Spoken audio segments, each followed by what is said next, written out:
ದೇಶದಾದ್ಯಂತ ಆಯುಧ ಪೂಜೆ ಹಬ್ಬದ ಸಂಭ್ರಮ ಮನೆ ಮಾಡಿದೆ. ಇತ್ತ ಯೋಧರ ಜೊತೆ ರಕ್ಷಣಾ ಸಚಿವ ರಾಜನಾಥ್ ಸಿಂಗ್ ಆಯುಧ ಪೂಜೆಯನ್ನ ಆಚರಣೆ ಮಾಡಿದ್ದಾರೆ. ಡಾರ್ಜಿಲಿಂಗ್ನ ಸುಕ್ನಾದಲ್ಲಿರುವಂತಹ ತ್ರಿಶಕ್ತಿ ಎಂದೇ ಪ್ರಸಿದ್ಧವಾಗಿರುವಂತಹ ಪ್ರಮುಖ ಸೇನಾ ನೆಲೆಗೆ ರಕ್ಷಣಾ ಸಚಿವ ಭೇಟಿಯನ್ನ ಕೊಟ್ಟಿದ್ದು ಸೇನಾ ವಾಹನ ಹಾಗೇನೆ ಆಯುಧಗಳಿಗೆ ವಿಶೇಷ ಪೂಜೆಯನ್ನ ಸಲ್ಲಿಕೆ ಮಾಡಿದ್ದಾರೆ.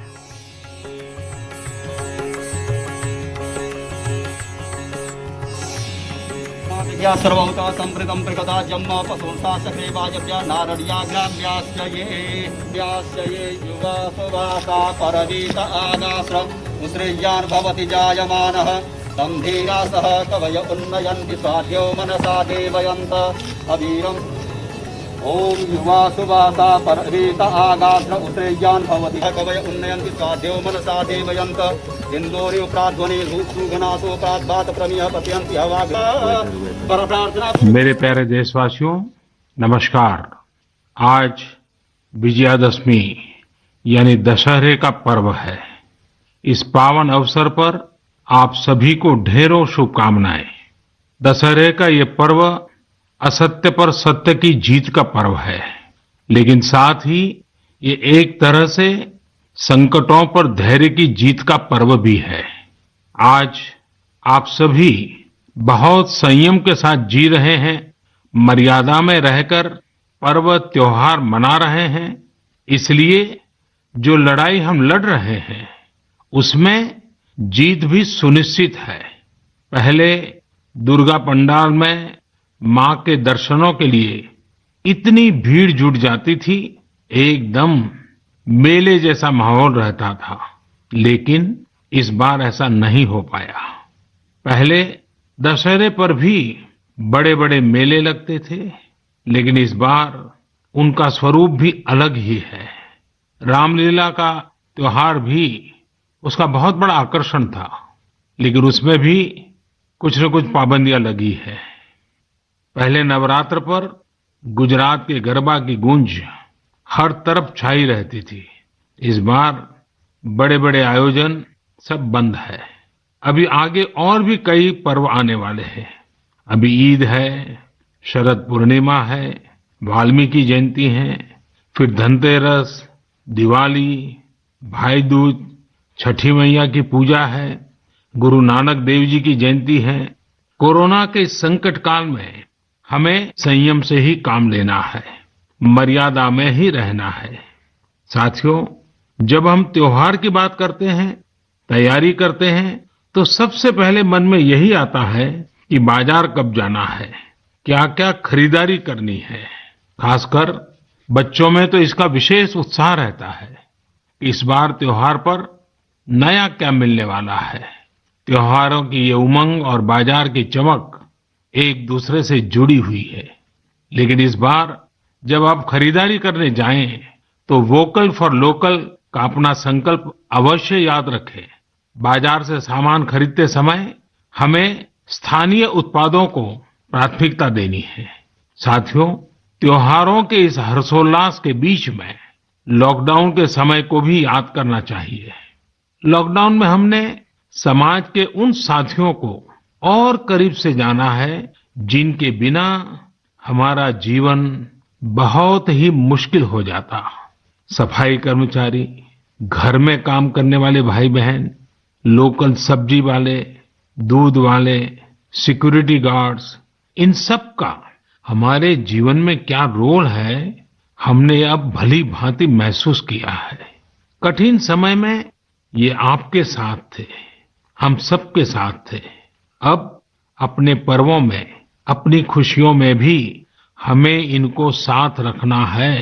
मेरा आग्रह है, जैसे भी संभव हो इन्हें अपनी खुशियों में जरूर शामिल करिए, परिवार के सदस्य की तरह करिए। फिर आप देखिए आपकी खुशियां कितनी बढ़ जाती हैं।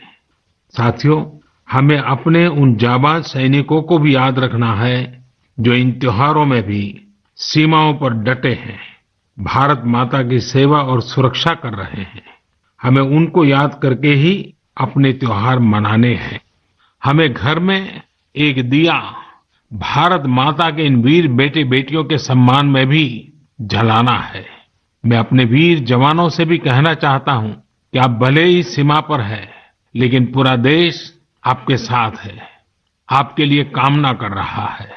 मैं उन परिवारों के त्याग को भी नमन करता हूं, जिनके बेटे बेटियां आज सरहद पर है।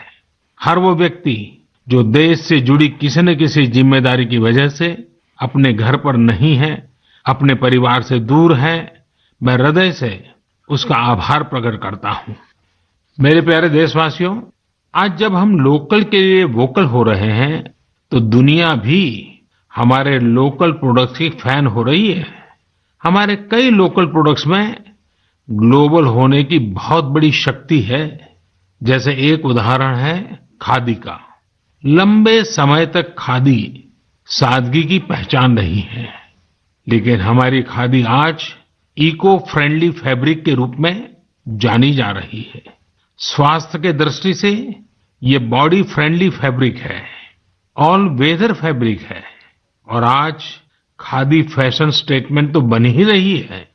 खादी की पॉपुलैरिटी तो बढ़ ही रही है, साथ ही दुनिया में कई जगह खादी बनाई भी जा रही है। मैक्सिको में एक जगह है ओहाका।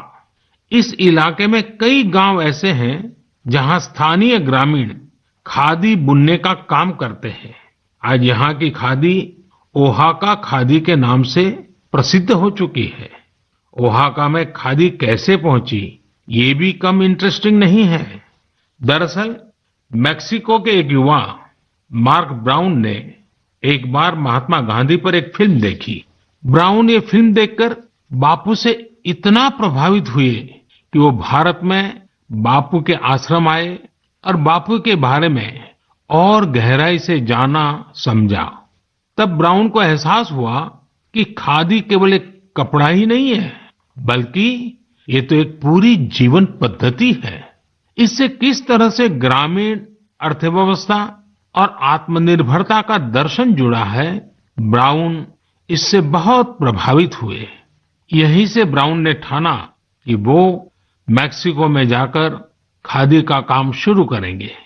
उन्होंने मैक्सिको के ओहाका में ग्रामीणों को खादी का काम सिखाया, उन्हें प्रशिक्षित किया, और आज ओहाका खादी एक ब्रांड बन गया है।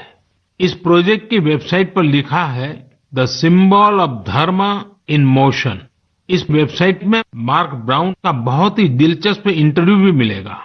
वे बताते हैं कि शुरू में लोग खादी को लेकर संदेह में थे, परंतु आखिरकार इसमें लोगों की दिलचस्पी बढ़ी और इसका बाजार तैयार हो गया। ये कहते हैं ये राम राज्य से जुड़ी बातें हैं। जब आप लोगों की जरूरतों को पूरा करते हैं तो फिर लोग भी आपसे जुड़ने चले आते हैं।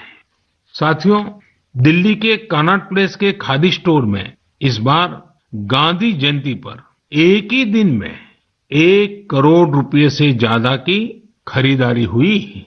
इसी तरह कोरोना के इस समय में खादी के मास्क भी बहुत पॉपुलर हो रहे हैं। देश भर में कई जगह सेल्फ हेल्प ग्रुप्स और दूसरी संस्थाएं खादी के मास्क बना रहे हैं।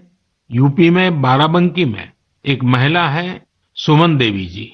सुमन जी ने सेल्फ हेल्प ग्रुप की अपनी साथी महिलाओं के साथ मिलकर खादी मास्क बनाना शुरू किया।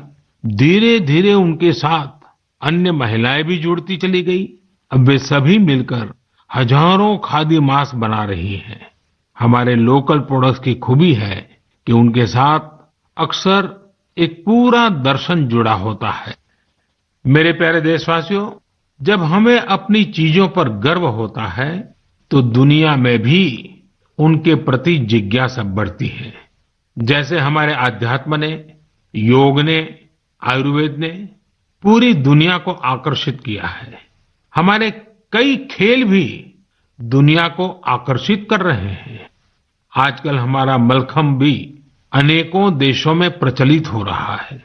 अमेरिका में चिन्मय पाटणकर और प्रज्ञा पाटणकर ने जब अपने घर से ही मलखम्ब सिखाना शुरू किया था तो उन्हें भी अंदाजा नहीं था कि इसे इतनी सफलता मिलेगी। अमेरिका में आज कई स्थानों पर मलखम्ब ट्रेनिंग सेंटर्स चल रहे हैं। बड़ी संख्या में अमेरिका के युवा इससे जुड़ रहे हैं। मलखम सीख रहे हैं। आज जर्मनी हो, पोलैंड हो, मलेशिया हो, ऐसे करीब 20 अन्य देशों में भी मलखम खूब पॉपुलर हो रहा है। अब तो इसकी वर्ल्ड चैंपियनशिप भी शुरू की गई है, जिसमें कई देशों के प्रतिभागी हिस्सा लेते हैं। भारत में तो प्राचीन काल से कई ऐसे खेल रहे हैं जो हमारे भीतर एक असाधारण विकास करते हैं, हमारे माइंड बॉडी बैलेंस को एक नए आयाम पर ले जाते हैं। लेकिन संभवतः नई पीढ़ी के हमारे युवा साथी मलखम से उतना परिचित न हो। आप इसे इंटरनेट पर जरूर सर्च करिए और देखिए। साथियों, हमारे देश में कितनी ही मार्शल आर्ट्स है।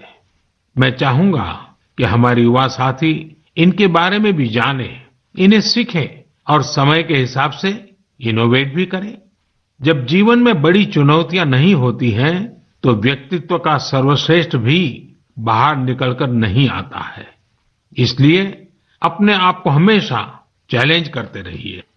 मेरे प्यारे देशवासियों, कहा जाता है learning is growing.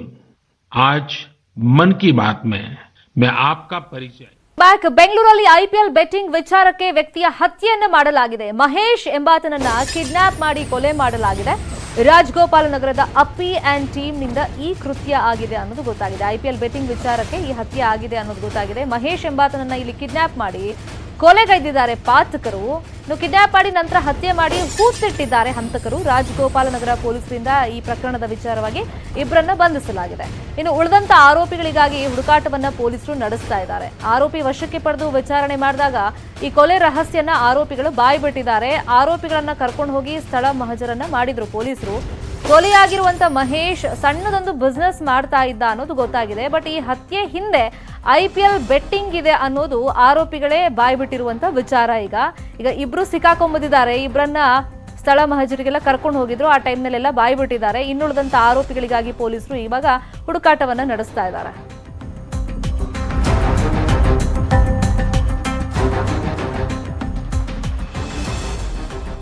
IPL betting ವಿಚಾರಕ್ಕೆ ವ್ಯಕ್ತಿಯ ಹತ್ಯೆ ಆಗಿದೆ. ಸೊ ಈತ ಮಹೇಶ್ ಅಂತ ಸಣ್ಣದೊಂದು ಬಿಸ್ನೆಸ್ ಮಾಡ್ಕೊಂಡಿದ್ದ. ಈತನನ್ನ ಅಪಹರಿಸಿ ಆರೋಪಿಗಳು ಕೊಲೆ ಮಾಡಿದ್ದಾಗಿ ಈಗ ಬಾಯ್ಬಿಟ್ಟಿದ್ದಾರೆ. ಸೊ ಇಬ್ರು ಆರೋಪಿಗಳನ್ನ ಸದ್ಯಕ್ಕೆ ಪೊಲೀಸರು ಅರೆಸ್ಟ್ ಮಾಡಿದ್ದಾರೆ. ಅವರೇ ಈಗ ಬಾಯ್ಬಿಟ್ಟಿರೋದು. ಉಳಿದಂತ ಆರೋಪಿಗಳಿಗಾಗಿ ಹುಡುಕಾಟವನ್ನ ಪೊಲೀಸರು ನಡೆಸ್ತಾ ಇದ್ದಾರೆ. ತುಳುನಟ ಸುರೇಂದ್ರ ಬಂಟ್ವಾಳ್ ಕೊಲೆ ಪ್ರಕರಣದ ವಿಚಾರವಾಗಿ ಬಂಟ್ವಾಳದ ಪೊಲೀಸರು ಇಬ್ಬರನ್ನ ಬಂಧಿಸಿದ್ದಾರೆ. ಸತೀಶ್ ಕುಲಾಲ್ ಹಾಗೇನೆ ಕಿನ್ನಿಗೋಳಿಯ ಗಿರೀಶ್ ಅಲಿಯಾಸ್ ಗಿರಿ ಅರೆಸ್ಟ್ ಆಗಿರುವಂತ ಆರೋಪಿಗಳು. ಸೊ ಈ ಪ್ರಕರಣದಲ್ಲಿ ಒಂದು ವಾಯ್ಸ್ ಮೆಸೇಜ್ ಅನ್ನ ಸತೀಶ್ ಅನ್ನೋನು ಕಳಿಸಿದ್ದ ಪೊಲೀಸರಿಗೆ. ಅಂದ್ರೆ ನಾನೇ ಕೊಲೆ ಮಾಡಿದ್ದು, ಯಾವ ವಿಚಾರಕ್ಕ ಕೊಲೆ ಮಾಡಿದ್ದೀನಿ ಅಂತ ಒಂದು ವಾಯ್ಸ್ ಮೆಸೇಜ್ ಅನ್ನ ಆತ ಪೊಲೀಸರಿಗೆ ಕಳಿಸಿದ್ದ. ನಾನು 2 ದಿನ ಆದ್ಮೇಲೆ ಶರಣಾಗ್ತೀನಿ, ನನಗೆ ಟೈಮ್ ಕೊಡಿ ಅಂತ ಕೂಡ ಆತ ಕೇಳಿದ್ದ. ಕಾಸರಗೋಡು ಕಡೆಯಿಂದ ಬರ್ತಾ ಇದ್ದಾಗ ಅರೆಸ್ಟ್ ಮಾಡಿದ್ದಾರೆ. ಬಾಡಿಗೆ ಕಾರ್ನಲ್ಲಿ ಇಬ್ರು ಆರೋಪಿಗಳು ಬರ್ತಾ ಇದ್ರು. ಬಂಟ್ವಾಳ ಡಿವೈಎಸ್ಪಿ ವ್ಯಾಲೆಂಟೈನ್ ಡಿಸೋಜಾ ನೇತೃತ್ವದಲ್ಲಿ ಆರೋಪಿಗಳನ್ನ ಬಂಧಿಸಲಾಗಿದೆ. ಆಗಸ್ಟ್ 20ನೇ ತಾರೀಕು ಬಿಸಿ ರೋಡ್ ಫ್ಲಾಟ್ ನಲ್ಲಿ ಸುರೇಂದ್ರ ಹತ್ಯೆ ಆಗಿತ್ತು. 21ನೇ ತಾರೀಕು ಮಧ್ಯಾಹ್ನ ಪ್ರಕರಣ ಬೆಳಕಿಗೆ ಬಂದಿತ್ತು. ಮತ್ತೆ ಸುರೇಂದ್ರ ಜೊತೆಯಲ್ಲೇ ಈ ಸತೀಶ್ ಫ್ಲಾಟ್ ನಲ್ಲಿ ವಾಸವಾಗಿದ್ದ, ಮತ್ತೆ ಆತ್ಮೀಯನಾಗಿದ್ದ ಅಂತೆಲ್ಲ ಗೊತ್ತಾಗಿದೆ. ಇನ್ನು ಈ ಸುರೇಂದ್ರ ಬೇರೊಬ್ಬರ ಕೊಲೆಗೆ ಫಂಡಿಂಗ್ ಮಾಡಿದ್ದ, ಹಣ ಸಹಾಯವನ್ನ ಮಾಡಿದ್ದ. ಅದಕ್ಕೆ ಈ ಸತೀಶ್ ಆಪೋಸ್ ಮಾಡಿದ್ದ. ಸೊ ಆ ಟೈಮ್ನಲ್ಲೇ ಕೊಲೆ ಮಾಡ್ತೀನಿ ಅಂತೆಲ್ಲ ಜಗಳ ಆಗಿತ್ತಂತೆ. ಸೊ ಅದೇ ವಿಚಾರವಾಗಿ ನಾನು ಕೊಂದಿದ್ದೀನಿ ಅಂತ ಆತ ಪೊಲೀಸರಿಗೆ ಕಳಿಸಿದ್ದಾನೆ ಅಂತ ಹೇಳಲಾಗ್ತಿರುವಂತ ವಾಯ್ಸ್ ಮೆಸೇಜ್ ಅಲ್ಲಿ ಆತ ಹೇಳಿರೋದು. ಹಾಗಾಗಿ ಆ ವಾಯ್ಸ್ ಮೆಸೇಜ್ ಬಂದ ತಕ್ಷಣ ಪೊಲೀಸರು ಅಲರ್ಟ್ ಆಗಿದ್ದಾರೆ. ಆತನೇ ಕಳಿಸಿರೋದಾ ಅಥವಾ ಆತನ ಹೆಸರಲ್ಲಿ ಬೇರೆ ಯಾರಾದರೂ ಕಳಿಸಿದಾರಾ, ಏನು ಎತ್ತ ಆ ಬಗ್ಗೆ ಪರಿಶೀಲನೆಯನ್ನ ಮಾಡ್ತಾ ಇದ್ದಾರೆ. ಬಟ್ ಆತ ಅಂತೂ ತಲೆ ಮರೆಸ್ಕೊಂಡಿದ್ದ. ಬಟ್ ಕಾಸರಗೋಡು ಕಡೆಯಿಂದ ಇವರಿಬ್ರು ಬಾಡಿಗೆ ಕಾರಲ್ಲಿ ಬರ್ತಾ ಇದ್ದಂತ ಟೈಮ್ನಲ್ಲಿ ಪೊಲೀಸರಿಗೆ ಮಾಹಿತಿ ಸಿಕ್ಕಿದೆ. ಹಾಗಾಗಿ ಈ ಸತೀಶ್, ಆತನ ಜೊತೆಯಲ್ಲಿ ಬರ್ತಾ ಇದ್ದಂತ ಗಿರೀಶ್ ಇಬ್ಬರನ್ನು ಕೂಡ ಪೊಲೀಸರೀಗ ಬಂಧಿಸಿದ್ದಾರೆ.